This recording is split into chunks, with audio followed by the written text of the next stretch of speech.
فاتحہ۔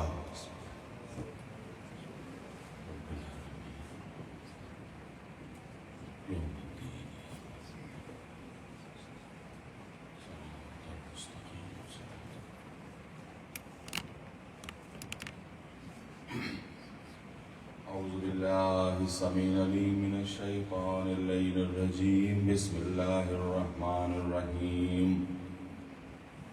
حسبنا اللہ نعم الوکیل، نعم المولا ونعم النصیر۔ الحمد للہ الذی لم یتخذ صاحبة ولا ولدا ولم یکن له شریک فی الملک ولم یکن له ولی من الذل وکبرہ تکبیرا۔ ثم الصلاة والسلام علی سید الانبیاء والمرسلین، خاتم النبیین ورحمة للعالمین، الملقب بطٰہٰ ویاسین، شفیع المذنبین، ابی القاسم محمد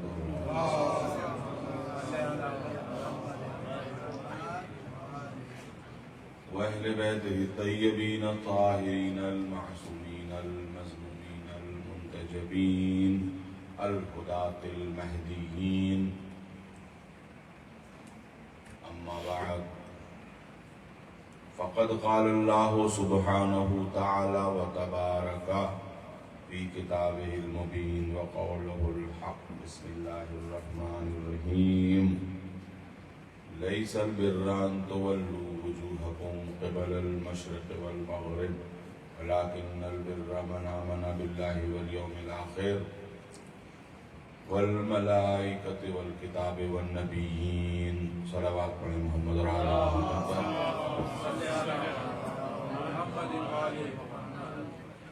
میرے دوستو، مسلسل گزشتہ 5 راتوں سے اور آج یہ اس سلسلے مجالس کی 6ٹھی مجلس ہے۔ اسی آیت کریمہ پر سلسلے بیان جاری ہے، اور روز یہ احساس ہوتا ہے کہ جو کچھ میں کہنا چاہتا تھا پوری طرح سے وہ نہ کہہ سکا، حالانکہ ابھی اس آیت کریمہ کا آدھا جز بھی مکمل نہیں ہوا ہے۔ تو میرے دوستو، لیکن اس بات کی خوشی ہے کہ آپ حضرات نے میرے افکار کی پذیرائی کی اور میری باتوں کو دھیان سے سنا۔ نہ صرف وہ مجمع جو میرے سامنے ہے، بلکہ وہ مجمع جو پردے کے پیچھے ہے۔ میں بہت شکر گزار ہوں آپ حضرات کا، اور ان نوجوان بچوں کا شکر گزار ہوں کہ جو سامنے آ کے بیٹھتے ہیں اور باتوں کو سنتے ہیں۔ میرے بچوں، میں بات تمہیں سے شروع کرتا ہوں۔ دین دنیا میں اس لیے آیا کہ انسان کو ویسا بنا دے جیسا اسے ہونا چاہیے۔ دیکھیے، کائنات میں انسان کے علاوہ ہر چیز ویسی ہے جیسی اسے ہونی چاہیے۔ پہاڑ ویسے ہیں جیسے انہیں ہونا چاہیے، دریا ویسے ہیں جیسے انہیں ہونا چاہیے، جانور ویسے ہی ہیں جیسے انہیں ہونا چاہیے، پتھر ویسے ہیں جیسے انہیں ہونا چاہیے، مگر دکھ کی بات یہ ہے کہ انسان ویسا نہیں ہے جیسا اسے ہونا چاہیے۔ انسان ویسا نہیں ہے۔ میں بات کو اور پلٹ کے کہوں، بچوں کی شاید اور سمجھ میں آ جائے، کہ جس چیز میں جو کوالٹی ہونا چاہیے وہ ہے۔ پہاڑ ہے تو بلندی ہے، دریا ہے تو روانی ہے، پتھر ہے تو سختی ہے، حیوان ہے تو حیوانیت ہے، مگر یہ گارنٹی نہیں ہے کہ انسان ہے اور انسانیت بھی اس کے اندر ہے نا؟ یہ بات بتائیے، ہے کہ نہیں ہے؟ پتھر ہے تو سختی ہونا لازمی ہے۔ جس کو آپ پہاڑ کہتے ہیں اس میں بلندی ہے، جس کو آپ دریا کہتے ہیں اس میں روانی ہے، لیکن جس کو آپ انسان کہتے ہیں اس میں انسانیت ہے یا نہیں ہے، یہ بڑا مشکل مسئلہ ہے۔ اور اکثر جب دیکھا جاتا ہے تو انسانیت رخصت ہو جاتی ہے۔ تو دین اس لیے آیا ہے کہ آپ کو ویسا بنا دے جیسا آپ کو ہونا چاہیے۔ کیسا ہونا چاہیے؟ کوئی کہے کیسا ہونا چاہیے؟ ایسا ہونا چاہیے کہ زمین پر اللہ کا خلیفہ کیسا ہوتا ہے، ہر چیز کا کیئر ٹیکر، ہر چیز کا ذمہ دار، سب کچھ تمہارے لیے بنایا، تم کو اپنے لیے بنایا، یہ قدرت نے کہہ کے بھیجا ہے۔ تو میرے دوستو، اب حالانکہ پاسبلٹی ہر چیز کی موجود ہے، یہ بھی ہے کائنات میں جو چیزیں ہیں ان کے پاس ایک چیز تو ہے، دوسری چیز نہیں ہے۔ پہاڑ میں بلندی ہے مگر وہ جھک نہیں سکتے، پہاڑوں میں بلندی ہے مگر جھک نہیں سکتے، پتھروں میں سختی ہے مگر نرمی نہیں پائی جاتی، لیکن انسان میں پاسبلٹی ہر چیز کی پائی جاتی ہے۔ عظمتوں کی بلندی پائی جاتی ہے تو اخلاق کی نرمی بھی پائی جاتی ہے نا؟ اگر خواہشات کی روانی پائی جاتی ہے تو عقل کی لگام بھی پائی جاتی ہے، اور کریں نا، تو ہر چیز اس کے اندر پائی جاتی ہے۔ کہیں بلندی ہے تو اس کے بعد عبادت کی انکساری بھی پائی جاتی ہے۔ یہ عبادتیں ہم سے اسی لیے کروائی گئی، میرے دوستو متوجہ ہو کے سنیے گا، یہ عبادتیں ہم سے اسی لیے کروائی گئی تاکہ ہم میں انکساری پیدا ہو جائے۔ ہر عبادت میں سب سے پہلی عبادت نماز ہے، متوجہ رہیے، ہر عبادت میں پہلی چیز کیا ہے؟ نماز۔ نماز کی معراج کیا ہے؟ سجدہ۔ اور سجدہ کیا ہے؟ کہ بلند ترین عضو کو پست ترین جگہ پہ رکھ دیا جائے۔ آپ دیکھیے، جو سر ہمارا غرور سے یوں تنا رہتا ہے، پورے جسم میں سب سے امپورٹنٹ اور سب سے بلند عضو کون سا ہے؟ سر۔ اور سر میں سب سے نمایاں جگہ کون سی ہے؟ پیشانی۔ اس کو کہاں جھکا دیا؟ خاک کو جھکا دیا، کہ دیکھو تمہارے اندر بلندی ہے مگر شاید اس سجدہ کرنے سے تمہارے اندر انکساری بھی ہے۔ اور کہتے ہیں نا، اب جسمانی باتیں تو ہیں ہی، سائنٹسٹ کیا کہتے ہیں، ڈاکٹر کیا کہتے ہیں، وہ اپنی جگہ، لیکن انسانیت میں کون سا اضافہ ہو رہا ہے یہ آپ دیکھیں۔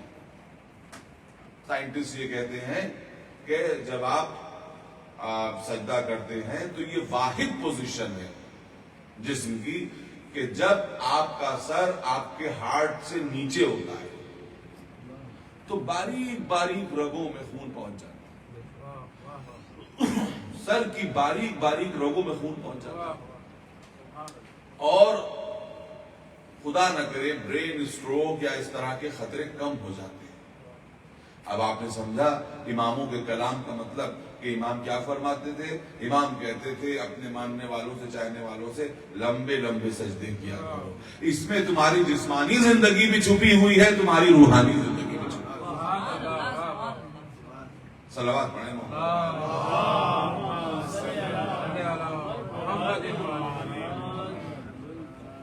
یہ انکساری آپ کے اندر انکساری پیدا کرنے کی چیز ہے، مگر وہی بات ہے کہ انکساری پیدا ہو بھی تو معلوم یہ ہوا کہ سجدہ تو کر کے چلے آئے لیکن انکساری نہیں پیدا ہوئی، تو یہ سمجھ لیجئے کہ سجدہ ادا ہو گیا، روح سجدہ ادا نہیں۔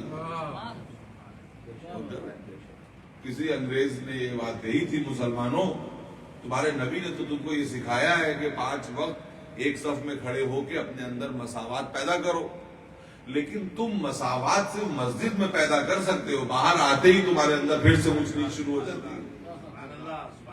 تمہارے نبی نے یہ سکھایا تھا تمہیں، یہ سکھایا کیوں تھا کہ ایک صف میں کھڑے ہو جاؤ؟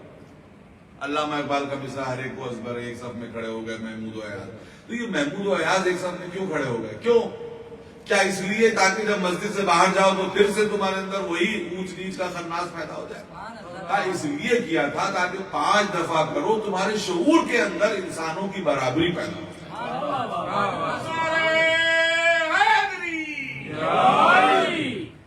ہے نا؟ آپ دیکھ رہے ہیں کہ عبادتوں کی روح ہے کہ تمہارے اندر یہ جذبہ پیدا ہو جائے لاشعوری طور پر کہ جب ہمارا رب ایک ہے تو اس کی مخلوق بھی ایک ہے اور برابر ہے، اور اگر یہ پیدا نہ ہوا تو یہ سمجھ لو کہ مختلف لیولز ہیں، ہر چیز کے مختلف لیولز ہیں، تو ایک لیول عبادت کا ادا ہو جائے گا۔ وہ لیول کون سا ہے؟ وہ لیول یہ ہے کہ آپ کو ایکسرسائز کا فائدہ مل جائے گا، جسم ہلانے کا فائدہ مل جائے گا، جسم کے مختلف پوسچرز کا فائدہ مل جائے گا، لیکن قیام کا فائدہ مل جائے گا، رکوع کا فائدہ مل جائے گا، سجدے کا فائدہ مل جائے گا۔ جسمانی اعتبار سے، روحانی اعتبار سے اگر یہ فائدہ اٹھانا ہے تو آپ کو ان تمام چیزوں کا لحاظ کرنا ہوگا کہ جن کو بتایا جا رہا ہے۔ پیشانی غرور کا سمبل ہے، غرور کا سمبل ہے، متوجہ رہیے، آپ کو ایک طرف لے جانا چاہتا ہوں۔ غرور کا سمبل ہے ہمارا جسم سب سے بلند، اب اور اس کی سب سے نمایاں جگہ، سر کی سب سے نمایاں جگہ پیشانی، خاک پہ رکھ دو، خاک پہ رکھ کے کہو سبحان ربی الاعلی و بحمدہ۔ رب بلند ہے، ہم پست ہیں، لیکن یہ اقرار تمہارے اندر انکساری پیدا کر دے اور کس چیز کو کم کر دے؟ تمہاری انانیت اور تمہاری ایگو کو کم کر دے۔ متوجہ رہی، تمہاری انانیت اور تمہاری ایگو کو کم کر دے۔ اب میں ایک بات آپ لوگوں کے سامنے پیش کرنا چاہتا ہوں، لیکن یہ کہہ کے پیش کروں گا کہ جس کا دماغ اور دھیان جس طرف ہے وہ ادھر سے ہٹ کے پوری طور پہ میری طرف ہو جائے، اور اس کے لیے ایک مرتبہ صلوات پڑھے محمد اور آل محمد پر۔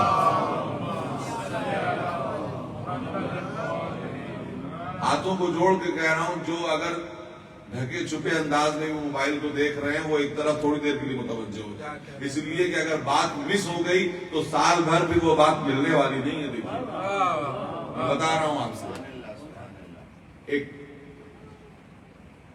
خطیب منبر سلونی سے کسی نے پوچھا، دیکھیے بات ہو رہی ہے کہ انکساری پیدا ہوئی کہ نہیں ہوئی، متوجہ ہو کے سن لیجیے۔ جب مولا یہ کہہ رہے تھے سلونی قبل ان تفقدونی، تو کسی نے آگے بڑھ کے سوال کیا کہ بتائیے ہم سے جنت کا فاصلہ کتنا ہے؟ ہم سے جنت کا فاصلہ کتنا ہے؟ کیسا مشکل سوال ہے۔ اس کی مشکل کو آپ اندازہ تو لگائیے۔ اول تو یہی طے نہیں ہوا ہے، بہت روایات میں یہ بھی ہے کہ جنت و دوزخ خداوند عالم نے ابھی کریٹ کر دی ہے یا روز قیامت وہ پیدا کرے گا۔ کہاں ہے؟ کوئی مادی چیز تو ہے نہیں کہ ہم فاصلہ بتا دیں۔ لیکن عجیب بات ہے، جس نے زمین سے سورج کا فاصلہ بتایا اسی نے یہ بتایا تم سے جنت کا فاصلہ۔ سنیے گا، غور سے سنیے گا، کیا بتایا تھا؟ زمین سے سورج کا فاصلہ، فزیکل فاصلہ، اس نے بتا دیا کہ ایک عربی گھوڑا بغیر رکے ہوئے 500 سال تک اگر چلتا رہے تو جو فاصلہ نکلے گا وہی زمین سے سورج تک کا فاصلہ ہے۔ لیکن ایک آدمی اس سے مشکل سوال پوچھ رہا ہے کہ اے علی یہ بتائیے کہ ہم سے جنت کا فاصلہ کتنا ہے؟ بس یہ سننا تھا کہ مولا نے فرمایا 2 قدم، 2 قدم، واللہ 2 قدم ہے فاصلہ جنت سے تمہارا۔ حیران رہ گیا، پوری زندگی ہم جنت کی طرف جانے کی کوشش کرتے، یہ روزہ، یہ نماز، یہ قربانی، یہ حج، یہ زکوٰۃ، یہ خمس، یہ جہاد، امر بالمعروف نہی عن المنکر، جنت کے لیے، اور آپ یہ کہہ رہے ہیں 2 قدم۔ ہاں میں کہہ رہا ہوں 2 قدم، شرط یہ ہے کہ پہلا قدم اپنی انانیت اور ایگو کے جنازے پہ رکھو تو دوسرا قدم جنت۔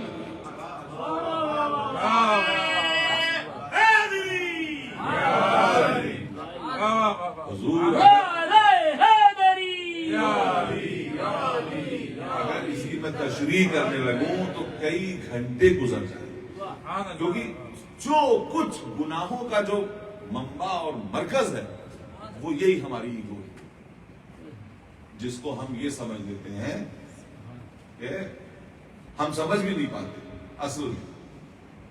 کبھی کبھی یہ سمجھتے ہیں کہ ہم یہ دین کے لیے کر رہے ہیں، کبھی سمجھتے ہیں ہم فیملی کے لیے کر رہے ہیں، کبھی یہ سمجھتے ہیں کہ اس کے لیے کر رہے ہیں، اس کے لیے کر رہے ہیں، لیکن اصل میں ہم کس کے لیے کر رہے ہوتے ہیں؟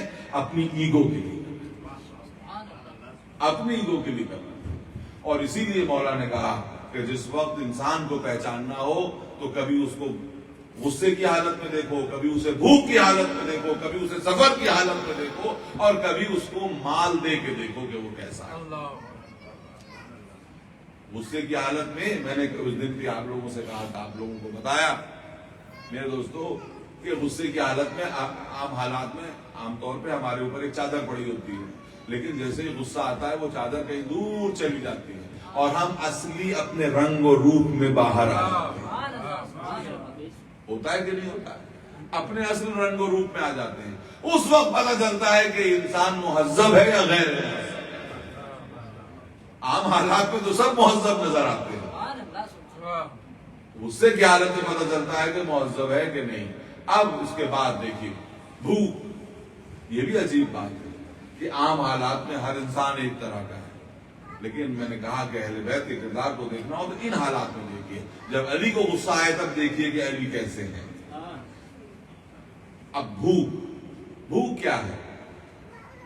جب نفس مانگ رہا ہے اپنے لیے، اس وقت انسان دیکھے کہ وہ دوسرے کا خیال رکھ پاتا ہے کہ نہیں. اب میں نے آپ کے سامنے جو بات کہی تھی اسی کی طرف آ رہا ہوں کہ دین ہے انسانیت کا نام.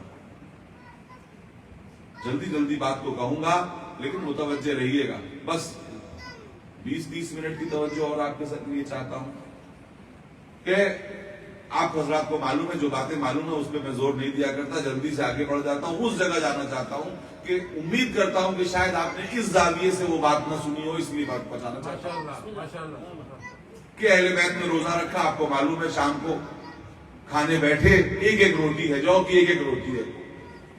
ایک آ گیا، آواز دی، انا مسکین من مساکین مدینہ، میں مدینے کے مسکینوں میں سے ایک مسکین ہوں.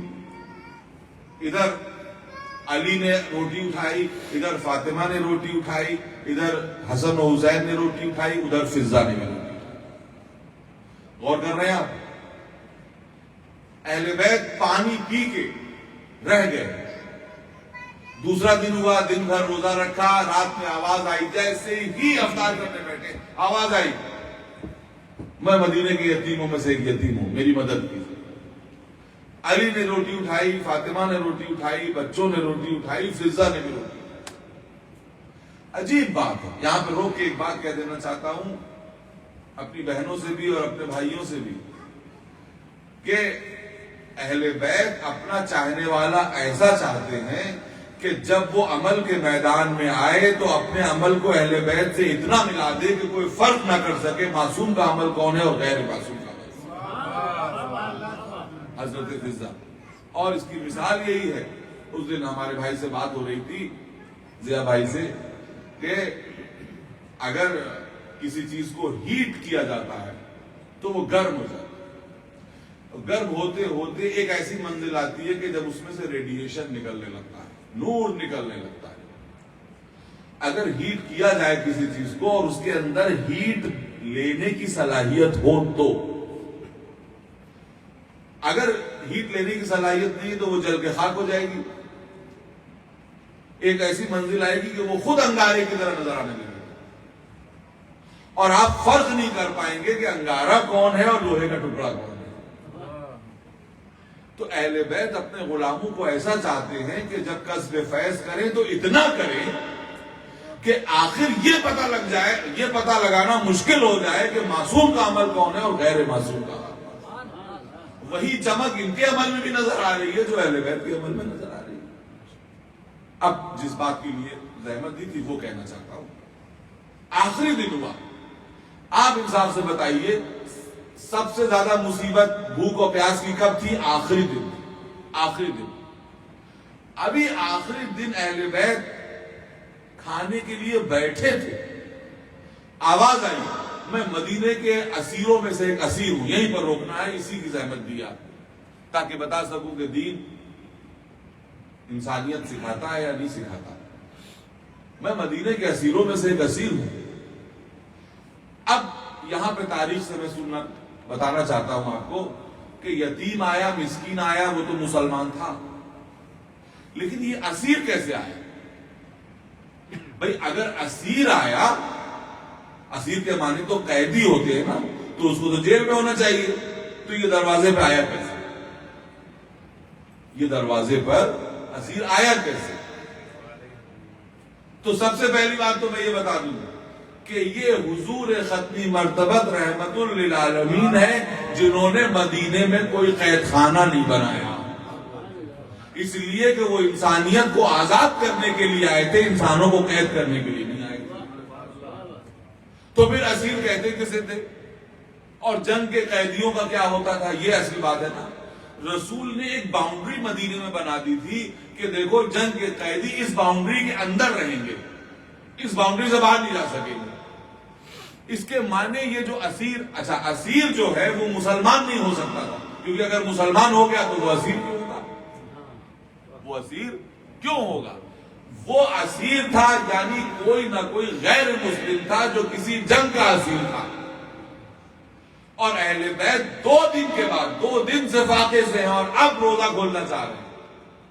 تو مجھے کہنے دیجئے کہ پہلے دن جو اہل بیت نے روٹی دی تھی وہ جذبہ ایمانی کا امتحان تھا، دوسرے دن جو روٹی دی تھی وہ بھی جذبہ ایمانی کا امتحان تھا، لیکن تیسرے دن جو روٹی دی ہے جو سب سے سخت مرحلہ ہے وہ جذبہ ایمانی کا امتحان نہیں ہے، جذبہ انسانی کا امتحان۔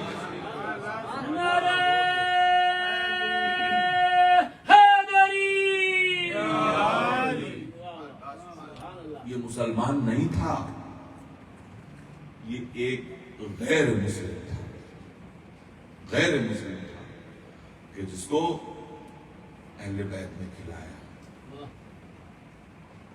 اور مجھے کہنے دیجئے اگر صاحبان اولاد یہاں بیٹھے ہوئے ہیں اور ہماری مائیں بھی بیٹھی ہوئی ہیں تو میں ہاتھوں کو جوڑ کے علی و فاطمہ سے سوال کروں گا، اور خاص طور پہ مولا سے سوال کروں گا کہ مولا اتنا بتا دیجئے کہ باب خیبر کا اٹھانا زیادہ مشکل ہے یا 3 دن کے بعد اپنے سامنے سے اس روٹی کو اٹھا کے دیں؟ اور خاص طور پہ جب چھوٹے چھوٹے بچے سامنے، خدا کی قسم دنیا اہل بیت کا کیا مقابلہ کر سکتی ہے؟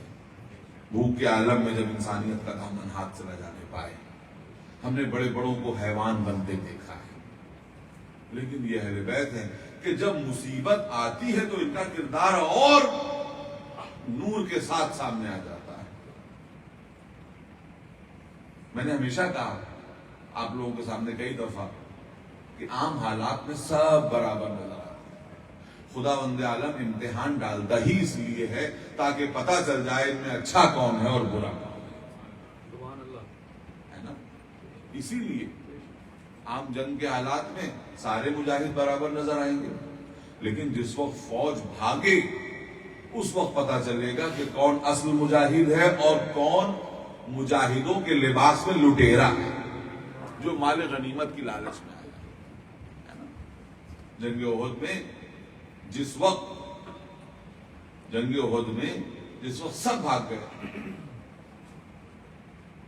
تو ایک مجاہد ہے جو یہ کہہ رہا ہے، اب وہ بات جانے دیجئے، چلیے آپ کی تفریح تباہ کے لیے وہ بات بھی کہہ دیتا ہوں، ایک مرتبہ صلوات پڑھیں محمد۔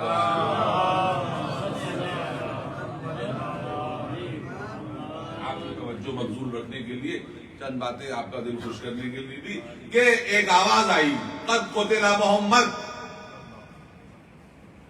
محمد مارے گئے۔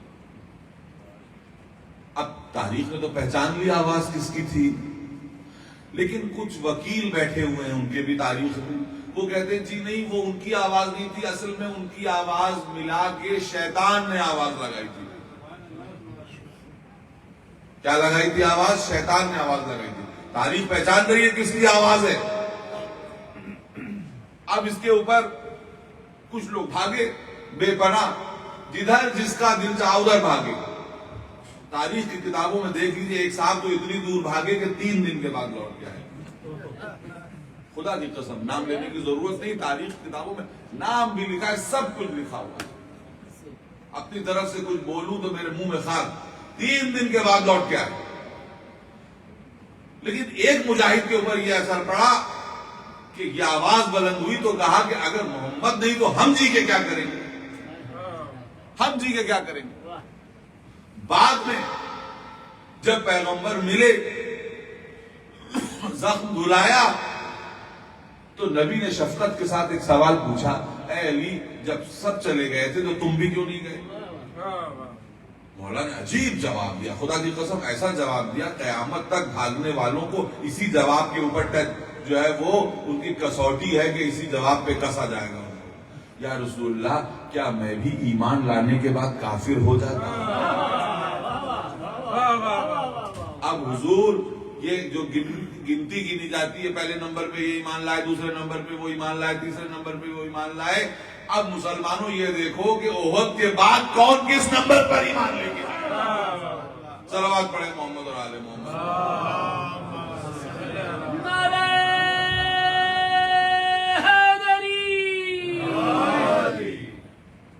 تو اس جنگ احد میں بڑے بڑے واقعات ہوئے، خداوند عالم نے مدد بھیجی، فرشتوں کی مدد بھیجی۔ ہمارے خیال میں جنگ بدر میں فرشتوں کی مدد بھیجی، اور ایک مرتبہ کسی اور جنگ میں بھیجی۔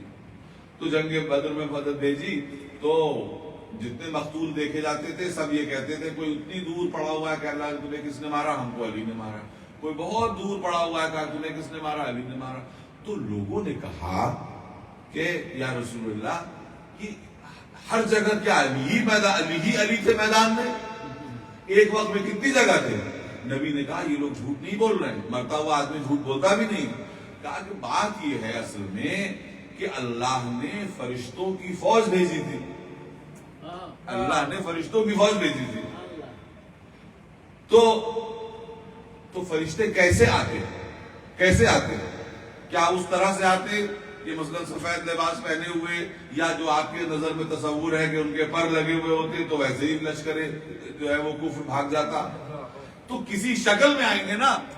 تو فرشتوں نے پوچھا ہوگا ہاتھوں کو جوڑ کے پالنے والے کسی شکل میں جائیں، اب ہمیں کیا معلوم، لیکن ہم تو اندازے لگاتے ہیں کہ خداوند عالم نے 2-3 جواب دیے ہوں گے۔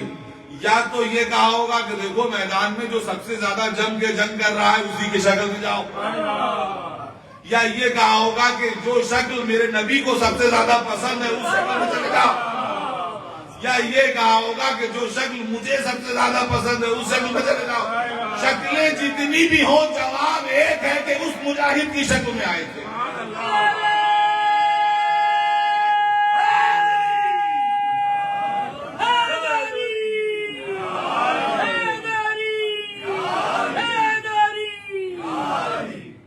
اچھا، تو فرشتے اس شکل میں آئے تھے، نبی نے گتھی کھول دی کہ بھئی ان کی شکل میں آئے تھے، اس لیے کہ اسی کی شکل میں جایا جاتا ہے کہ جو میدان جنگ میں جم کے لڑنے والوں اور بھاگنے والوں کی شکل میں تھوڑی فرشتے آئیں گے۔ اب دیکھیے کہ ہمیں تو وکالت کی ضرورت نہیں ہے، لیکن ان کے وکیل موجود تھے۔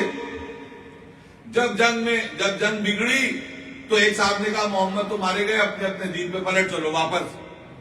اب کہا کہ بھئی ہم تو آواز پہچانتے ہیں، تو اب ان کی وکالت کرنا تھی نا۔ انہوں نے کہا نہیں ان کی آواز نہیں تھی، وہ تو شیطان کی آواز تھی۔ ایک اور موقع آیا جب پھر انہی کی آواز بلند ہوئی۔ کس وقت؟ جب نبی کا آخری وقت تھا۔ نبی نے کہا کہ لاؤ میں تمہارے لیے ایک نوشتہ لکھ دوں تاکہ تم کبھی گمراہ نہ ہو، ایسی تحریر لکھ دوں کہ تم کبھی گمراہ نہ ہو۔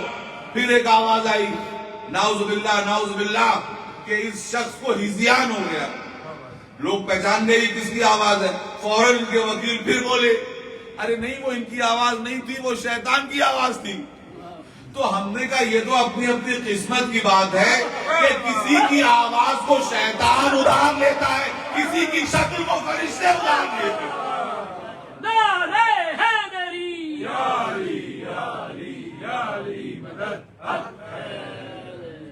بات پڑھیں محمد اور آل محمد۔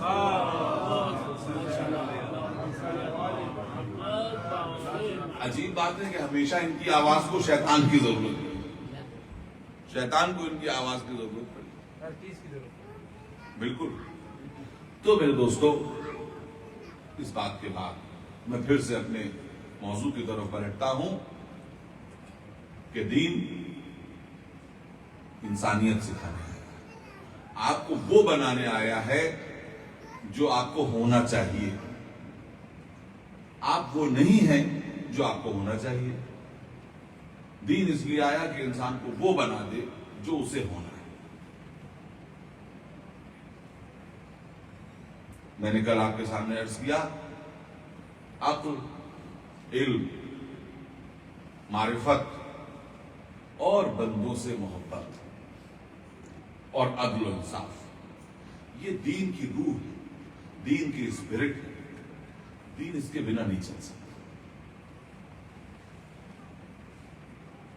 پڑھے لکھے لوگوں کا مجمع ہے, سب جانتے ہیں. میں نے پھر آپ سے کہا قرآن یہ کہتا ہے, وہ دوسرے مذاہب ہوں گے جو یہ کہتے ہوں گے کہ بھائی دین کے معاملے میں پڑھو لکھو نہیں, بس مان لو. ہمارے ملک میں بھی ایک جملہ بہت عام ہو گیا ہے کہ یہ تو شردھا کا معاملہ ہے, فیتھ کا معاملہ ہے. دین یہ کہتا ہے کہ فیتھ جب تک عقل سے ویریفائی نہ ہو جائے وہ فیتھ ہی نہیں. قرآن آواز دیتا ہے کہ اہل ذکر سے پوچھو اگر تم نہیں جانتے ہو. نہیں جانتے ہو پوچھو, سوال کرو, تلاش کرو ہر چیز کے بارے میں, چاہے سائنس کا گریجویٹ ہو, چاہے ادب میں پی ایچ ڈی کرنے والا ہو. آپ کے ذہن میں جو بات سمجھ میں نہیں آ رہی ہے تو آپ پوچھیے, یا تو کتابوں سے پوچھیے یا صاحبان فضل سے پوچھیے. ہاں, جاہلوں سے مت پوچھیے گا.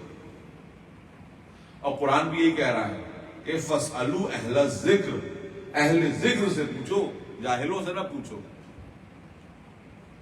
اور جو قرآن ناطق ہے وہ آواز دے رہا ہے منبر سے, سلونی قبل ان تفقدوا, پوچھو اس سے پہلے کہ مجھے کھو دو.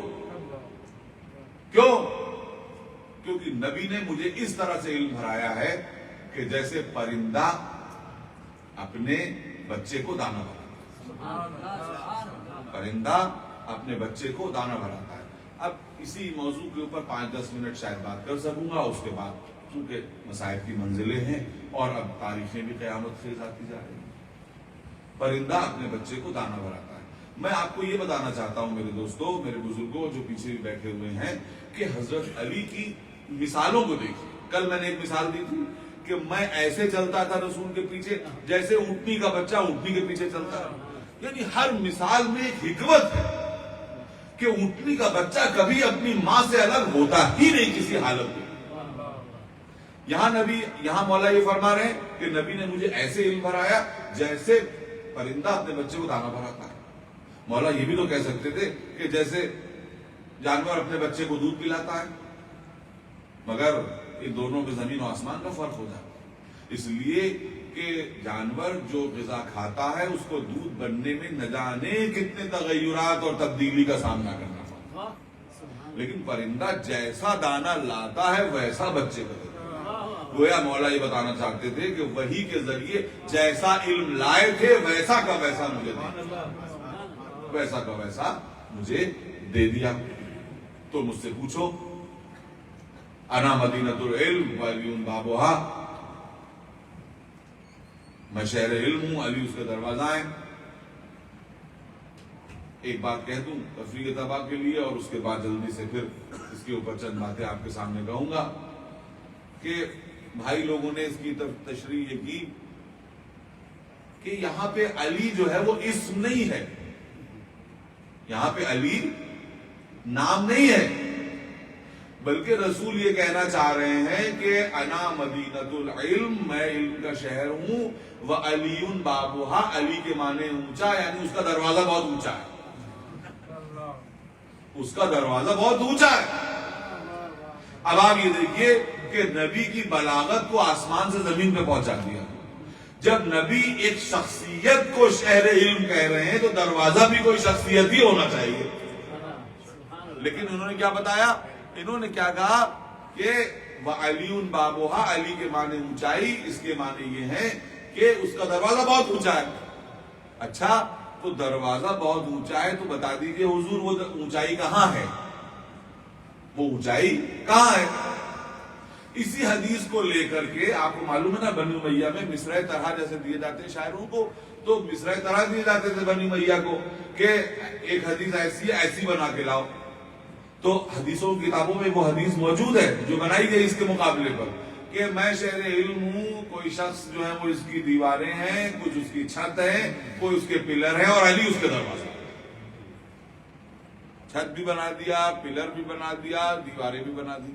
حالانکہ آپ یہ دیکھیے کہ یہ بھول گئے کہ شہر کی چھت نہیں ہوتی, شہر کا دروازہ ہوتا. نبی نے اپنے آپ کو شہر کہا تھا, انہوں نے نبی کو کوٹھری بنا دیا. کیونکہ کوٹری کی چھت ہوتی ہے، کبھی شہر کی چھت نہیں ہوتی. یہ میں نہیں کہہ رہا ہوں،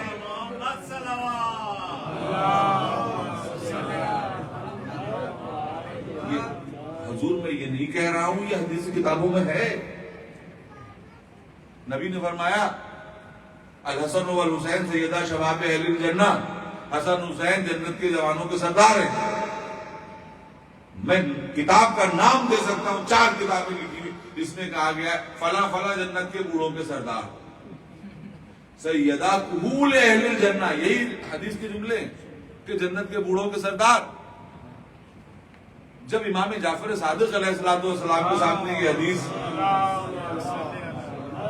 پڑھی گئی، جھوٹی حدیث، تو امام نے کہا میں اس پہ کیا کہوں، مگر مجھے اس کے مقابلے پر اپنے نانا کی ایک حدیث یاد آ رہی ہے کہ جنت میں کوئی بوڑھا جائے گا ہی نہیں، تو یہ سردار کس کے بن.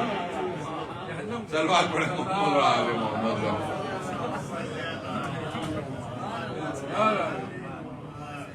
یہ حدیث موجود ہے، اپنی آنکھوں سے دیکھ کے بتا رہا ہوں.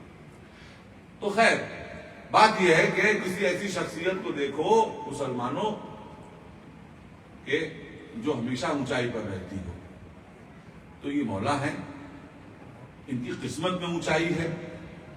کبھی دوش رسول پر بلند ہوئے، کبھی دست رسول پر بلند ہوئے، ہر موقع پر ہمیشہ.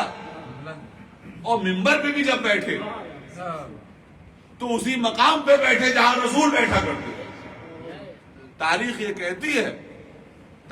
کہتی ہے کہ نبی کے بعد جب خلیفہ رسول ہوئے تو وہ نبی کے ایک درجہ نیچے بیٹھے. لوگوں نے کہا کہ کیوں؟ کہا کہ میری کیا مجال، میں نبی کی جگہ بیٹھ جاؤں. جب دوسری خلافت آئی تو وہ ایک درجہ اور نیچے بیٹھے. کہا کہ یہ کیوں بیٹھے؟ کہا کہ میری کیا مجال جو میں خلیفہ رسول کی جگہ پہ بیٹھ جاؤں. پھر تیسری خلافت آئی، وہ ایک درجہ اور نیچے بیٹھے. جب امیر المومنین کی خلافت آئی تو آپ اسی مقام پہ جا کے بیٹھے جہاں رسول بیٹھا کرتے. اور فرمایا کہ یہ تو لکڑی اور لوہے کا منبر ہے، میں تو وہ ہوں جو دوش رسالت میں بھی قدم رکھ چکا ہوں، بستر رسالت پر سو چکا ہوں، اور دست رسالت پر میدان غدیر میں آ چکا ہوں. صلوات پڑھیں محمد.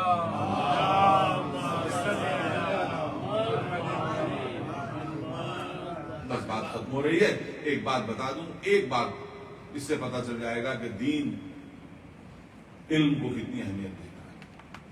امیر المومنین ہر مقام پہ کہتے رہتے تھے، یہاں تک کہ بستر پہ کہا ہے جس پر آپ کو ضربت لگ گئی ہے اور آپ تکیے کے سہارے سے زخمی حالت میں کچھ لوگ آتے تھے تو کہتے تھے سلونی قبلہ، پوچھو اس سے پہلے کہ مجھے اس موقع پر. تو کیسے کیسے نازک موقع پر لوگوں نے سوال کیا. تو بس ایک سوال میں آپ کے سامنے پیش کرتا ہوں، آگے موقع ملتا رہے گا تو اور بہت سے سوال آپ کے سامنے پیش کروں گا کہ آپ جنگ جمل میں ایک پیر گھوڑے کی رکاب پہ ڈال چکے ہیں اور دوسرا پیر ڈالنے والے ہیں، اور ایک آدمی کھڑا ہو گیا، اس نے کہا میرا ایک سوال ہے. لوگوں نے ہٹانا چاہا کہ یہ کوئی جنگ کا موقع ہے، کوئی سوال کا موقع ہے. جب کل پرسوں جب بھی موقع آئے گا اور جب مسجد میں جائیں گے تب سوال کرنا. مولا نے کہا ہرگز نہیں، ہٹاؤ، تم لوگ ہٹو اور اس کو سوال کرنے دو. اور اس نے آگے ایک عجیب سوال کیا. اس نے کہا کہ اے خلیفہ رسول، میرا سوال یہ ہے کہ میں بہت شک میں ہوں، تردد میں ہوں. دونوں لشکر میرے سامنے آمنے ہیں، ایک طرف بھی بڑے بڑے لوگ ہیں، اس طرف بھی بڑے بڑے لوگ ہیں، ادھر بھی نبی سے رشتہ داریاں ہیں، ادھر بھی نبی سے رشتہ داریاں ہیں. تو میں اس شک میں ہوں کہ حق کدھر.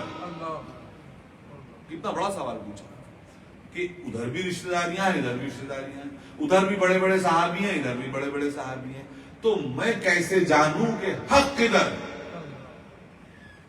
مولا نے گھوڑے کی پشت پر سنبھل کے وہ جواب دیا جس جواب کے بارے میں، جواب تو میں بعد میں بتاؤں گا، ایک عربی کے بہت بڑے ادیب ہیں جن کا نام ہے ڈاکٹر طٰہٰ حسین، جنہوں نے بہت سی کتابیں لکھی. جنم سے اندھے تھے، پیدائش سے اندھے تھے، لیکن کتابیں بہت عربی میں لکھی. ان کی مشہور کتاب ہے علی و بنوہ، علی اور ان کے بیٹے، مشہور کتابیں ان کی. وہ یہ کہتے ہیں اس جواب کو سن کر کے کہ ایسا جواب امیر المومنین نے دیا، مصر کے ہیں، شیعہ نہیں ہیں، لیکن اس جواب کو سن کے اس جملے کی شان یہ بیان کرتے ہیں کہ علی نے ایسا جواب دیا کہ جب سے انسان کی زبان نے بولنا سیکھا اتنا وزنی جملہ کسی کے منہ سے سنا ہی نہیں گیا جیسا علی کے منہ سے سنا۔ مولا نے فرمایا وہ جملہ ہم لوگوں کے لیے، سب کے لیے ان الحق والباطل لا يعرفان باقدار الرجال۔ میں عربی کی عبارت نقل کیے رہا ہوں، فوراً ترجمہ پڑھتا ہوں کہ حق اور باطل متوجہ رہی۔ مولا نے سمجھ لیا کہ یہ جاننا چاہتا ہے مگر اس کی فکر جو ہے وہ الٹی ہے۔ دیکھو حق اور باطل شخصیتوں سے نہیں پہچانے جاتے بلکہ شخصیتیں حق و باطل سے پہچانی جاتی ہیں۔ پہلے حق کو جانو تو حق والے سمجھ میں آئیں گے، پہلے باطل کو سمجھو تو باطل والے سمجھ۔ تمہاری پرابلم کیا ہے؟ تمہاری پرابلم یہ ہے کہ تم پہلے شخصیتوں کو دیکھ رہے ہو اور شخصیتوں کو دیکھ کے مروب ہو رہے ہو، اور مروب ہونے کے بعد جب تم معاملے پہ نظر کرتے ہو تو معاملے میں تمہیں حق و باطل نظر آئے۔ یہ ایسی بات ہے کہ جیسے آپ ایک ہرے رنگ کا چشمہ چڑھا لیں اپنی آنکھوں پر، اور جب ہرے رنگ کا آپ نے چشمہ چڑھا لیا تو پوری دنیا آپ کو ہری نظر آ رہی ہے۔ تو حضور نہ دنیا کا قصور ہے نہ آنکھوں کا قصور ہے، اس چشمے کا قصور ہے جو آپ کو ہرا دکھا رہی ہے۔ تو جب تم نے شخصیتوں کو دیکھ کے تم مروب ہو گئے، شخصیت کو ہٹاؤ، پہلے تم اصل معاملے پہ نظر کرو۔ مولا یہ بتانا چاہتے تھے کہ یہاں یہ معاملہ شخصیتوں کا تھوڑی ہے، اصول کا معاملہ ہے۔ جب سارے مسلمانوں نے مل کے مجھے خلیفہ مسلمین بنا لیا ہے تو میدان جنگ میں مجھ سے سوال کیا جانا چاہیے یا میری عدالت میں آ کے سوال کیا جانا چاہیے؟ یہ ہے اصلی بات۔ آپ بتائیے مولا کیا بتانا چاہتے تھے کہ بھئی میری بیعت اسی طرح سے ہوئی ہے جیسے اس سے پہلے سب کی بیعت ہوئی تھی، سب نے مل کے مجھے خلیفہ رسول مان لیا۔ جب مان لیا تو اب یہ کسی کے خون کا جو مطالبہ کیا جا رہا ہے یہ عدالت میں کیا جانا چاہیے یا میدان جنگ میں کیا جانا چاہیے؟ اب اس کا فیصلہ کر لو۔ جب تم فیصلہ کر لو گے تو تمہیں اپنے آپ بالکل پانی کی طرح صاف ہو جائے گا کہ کون حق پر ہے اور کون باطل۔ میرے دوستو، مولا ہے جو جبکہ مولا کے لیے رسول فرما چکے کہ یہ حق پر ہیں، ہمیشہ پالنے والے حق کو ادھر موڑ دے ادھر علی جائے۔ یہ نہیں کہا کہ علی کو ادھر موڑ دے ادھر حق جائے، حق کو ادھر موڑ دے ادھر علی جائے۔ لیکن وہ مولا کہہ رہے ہیں ایک لمحے کے لیے تم میری ذات کو بھی الگ کرو، پہلے تم معاملے کے اوپر غور تو کرو کہ معاملہ ہے کیا۔ کیا خلیفہ رسول پر اس طرح سے کسی معاملے کو تھوپا جا سکتا ہے کہ اس کو میدان جنگ میں بلایا جائے یا اس کی عدالت میں استغاثہ دائر کیا جائے کہ ہم یہ دعویٰ کرتے ہیں؟ تو میرے دوستو، یہ نبی کی دعا ہے، حق کو ادھر پھیر دے ادھر الحق مع العلی والعلی مع الحق۔ حق علی کے ساتھ، علی حق کے ساتھ۔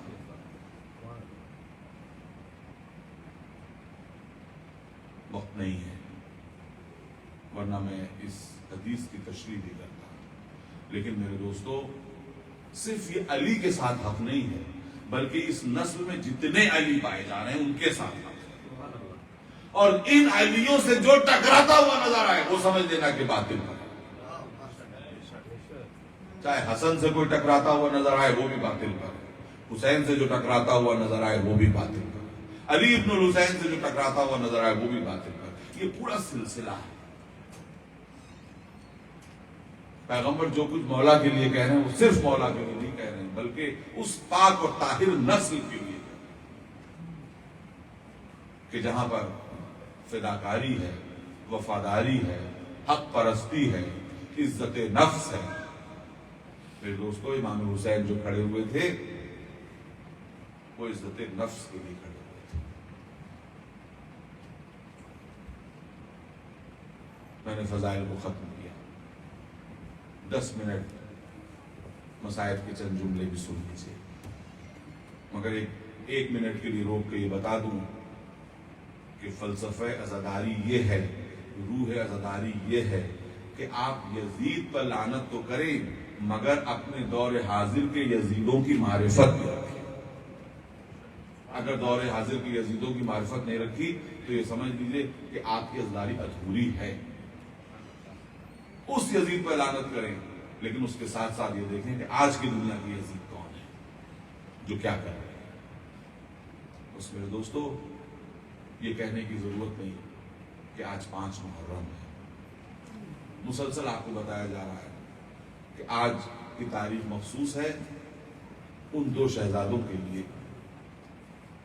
کہ جو شہزادے جعفر طیار کے پوتے تھے, امیر المومنین کے نواسے تھے, لیکن ماں ایسی تھی جو ہر وقت یہ کہتی تھی کہ بیٹا دیکھو کبھی تم ہمسری کا دعویٰ نہ کرنا,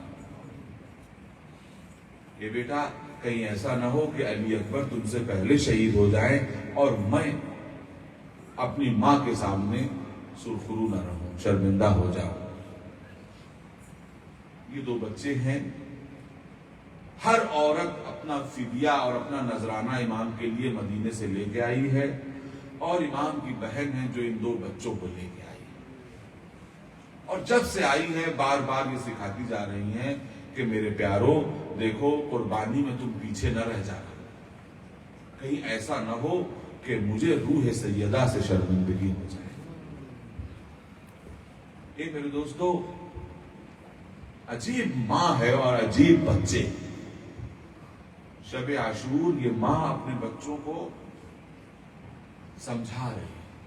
دونوں بچوں کی زلفوں میں شانہ کرتی جاتی ہیں, الجھی ہوئی زلفوں کو سلجھاتی جاتی ہیں اور یہ کہتی جاتی ہیں کہ بچوں کل قربانی کا دن ہے اور دیکھو تمہیں اپنے ماموں پر اپنی جان نثار کرنی ہے, لیکن بچوں ایک بات کا وعدہ کرو کہ اگر لڑتے لڑتے میدان دریائے فرات تک پہنچ جانا تو خبردار اپنے پیاسے ہونٹوں کو اس وقت تک تر نہ کرنا جب تک علی اکبر پیاسا رہے, جب تک سکینہ پیاسی رہے. اس لیے کہ تم کو معلوم ہے کہ انہی خیام میں وہ خیمہ بھی ہے کہ جہاں تمہارا 6 مہینے کا بھائی پیاس سے ایڑیاں رگڑ رہا ہے. یہ بچے صبح سے میدان میں قربانی دیکھ رہے ہیں. متوجہ رہیے, بس جلدی جلدی عرض کروں گا. یہاں تک کہ وہ موقع آیا کہ جب یہ دونوں بچے چھوٹے چھوٹے بچے ہاتھوں کو جوڑ کے آئے, ماموں جان اب ہم کو بھی مرنے کی اجازت دیجیے. امام نے کہا کہ بچوں تم تو میری بہن کی آنکھوں کی ٹھنڈک ہو, اس کا سہارا ہو. بس بچوں نے جواب کیا دیا, اے ماموں جان ہماری ماں ہی نے تو ہم کو حکم دیا ہے کہ جاؤ مرنے کی اجازت دے لو. یہ جو ہماری کمر میں تلواریں ہیں یہ ہماری ماں نے حمایل کی ہیں, یہ جو ہم کو لباس پہنایا ہے یہ ہماری ماں نے لباس پہنایا اور یہ کہا ہے کہ موت کی طرف جلدی کرو. اب روایت عجیب جملے کہتی ہے کہ یہ بچے اتنے کم سن تھے کہ خود سے گھوڑے پر بیٹھ نہیں سکتے تھے. ایک کو امام حسین نے گھوڑے پر سوار کیا, ایک کو قمر بنی ہاشم ابو الفضل عباس نے گھوڑے پر سوار کیا, اور یہ بچے میدان کی طرف نکلے اس عالم میں کہ چچا بھی ان کو دیکھ رہے ہیں اور ماموں بھی دیکھ رہے ہیں, اور امام حسین حسرت سے جاتے ہوئے بنی ہاشم کے چاند کو دیکھتے جا رہے ہیں. یہاں تک کہ یہ بچے تلوار چلاتے ہوئے لشکر یزید میں داخل ہو گئے اور تلواریں چلانے لگے. لشکر اور یہ کیا رجس پڑھتے جاتے تھے, رجس پڑھتے جاتے تھے کہ ہم کو پہچان لو ہم جعفر طیار کے پوتے اور حیدر کرار کے نواسے ہیں. آج وہ جنگ کریں گے کہ جنگ موتا اور جنگ خیبر کا نقشہ دنیا کے سامنے آ جائے گا. اللہ اکبر. جب تک دونوں بھائی ساتھ جنگ کرتے رہے تب تک فوج سامنے سے بھاگتی رہی. فوج نے یہ ہیلا کیا کہ پہلے تو دونوں بھائیوں کو الگ کر دیا جائے. بس دونوں بھائیوں کے درمیان فوج حائل ہو گئی اور فوج نے دونوں بھائیوں کو گھیر لیا, لیکن ابھی بھی ان کے بچوں کے اوپر قابو نہ چلتا تھا. یہاں تک کہ مکر و ہیلے سے کام لیا گیا اور میرے دوستو ایک آواز بلند کی گئی کہ اے بچوں تم یہاں جنگ کر رہے ہو, وہاں تمہاری ماؤں کے سر سے چادریں چھینی جا رہی ہیں. جیسے ہی ان بچوں نے خیمے کا رخ کیا پیچھے سے ان بچوں کے اوپر گرز سے وار کیا گیا. ایک بچے کے سر پہ گرز لگایا گیا, دوسرے کے سر پہ تلوار ماری گئی. اب کیا تھا کہ یہ پیاسے بچے گھوڑے پر ڈگمگانے لگے. جب گھوڑے پر ڈگمگانے لگے تو آواز دی اے ماموں ہماری مدد کو آ جائیے. بس یہ سننا تھا کہ ادھر سے امام چلے ادھر سے قمر بنی ہاشم چلے. جب موقع پر پہنچے، جب میدان میں پہنچے تو یہ دیکھا کہ یہ دونوں بچے آخری سسکیاں لے رہے ہیں. بس انظارو قیامت کا منظر ہے. ایک جنازے کو حسین نے اٹھایا، ابھی آخری سسکیاں ہیں. ایک کو حسین نے اٹھایا، ایک کو عباس نے اٹھایا اور لے کر کے ماتم کرتے ہوئے خیمے میں لائے. جیسے ہی خیمے میں لا کے جنازوں کو رکھا گیا، حسین نے دیکھا کہ سیدانیاں ماتم کر رہی ہیں، لیکن ان کی کوک جلی ماں کہیں نظر نہیں آتی. بس ایک مرتبہ فضا سے کہا، فضا جا کے ان کی ماں کو تو بلا لا. اب فضا جو خیموں میں دیکھتی ہوئی چلی تو ایک خیمے میں پہنچی جہاں زینب اولیاء مقام سر کو سجدے میں رکھے ہوئے کہہ رہی، پالنے والے تیرا شکر ہے کہ تو نے میری اس قربانی کو قبول کر لیا. اب ایک مرتبہ جناب فضا بازو تھام کر لے کر کے آئی. جناب زینب آئی، دونوں جنازوں کے درمیان بیٹھ گئی. دیکھا کہ ابھی رمق حیات باقی ہے، دونوں بچوں کے دل، چھوٹے چھوٹے دل دھڑک رہے. ناگہاں جو ماں کا قرب آیا تو دونوں بچوں نے آنکھیں کھول دی گھبرا کے. آخری وقت ہے، بس ماں کے سامنے ہاتھوں کو جوڑ کے اتنا کہا، مادر گرامی گواہ رہیے گا، ہم فرات کی طرف تو گئے تھے مگر ہم نے پانی نہیں پیا، اسی طرح سے پیاسے اس دنیا سے جا رہے. میرے دوستو، مگر یہ ماں وہ ہے کہ جو اپنے بچوں کو صرف اس لیے نہ روئی کہ اس کو حسین پر رونا تھا. 11 محرم کو اون محمد کے جنازے کے پاس سے گزر گئی مگر نہ روئی. یہاں تک کہ جب یزید کے دربار میں اور یزید کے گھر میں چھوٹے چھوٹے سر آئے تو اس وقت زنانے شام نے یہ کہا کہ شاید ان کی ماں مر گئی ہے جو ان کو لینے والا، ان سروں کو کوئی نہیں ہے. زینب نے کہا، ماں موجود تو ہے مگر اپنے بھائی کا ماتم کرے گی، بچوں کا ماتم نہیں کرے گی. مگر میرے دوستو، بس ایک موقع وہ آیا جب ان بچوں کو یاد کر کے زینب نے گریہ کیا. وہ کون سا موقع تھا؟ جب رہا ہو کے مدینے پہنچی، مدینے میں سب کی کہانی شہادت کی سنانے کے بعد اپنے گھر کی طرف آئی. گھر ویران پڑا ہوا تھا، 2 چھوٹے چھوٹے بستر گھر میں موجود تھے. بس جو بستروں پہ نظر پڑی، منہ پہ تماچے مارے، اے میرے وفادار بچوں، تم نے حق وفا ادا کر دیا، ماں کو فاطمہ زہرا کے سامنے سرخرو کر دیا.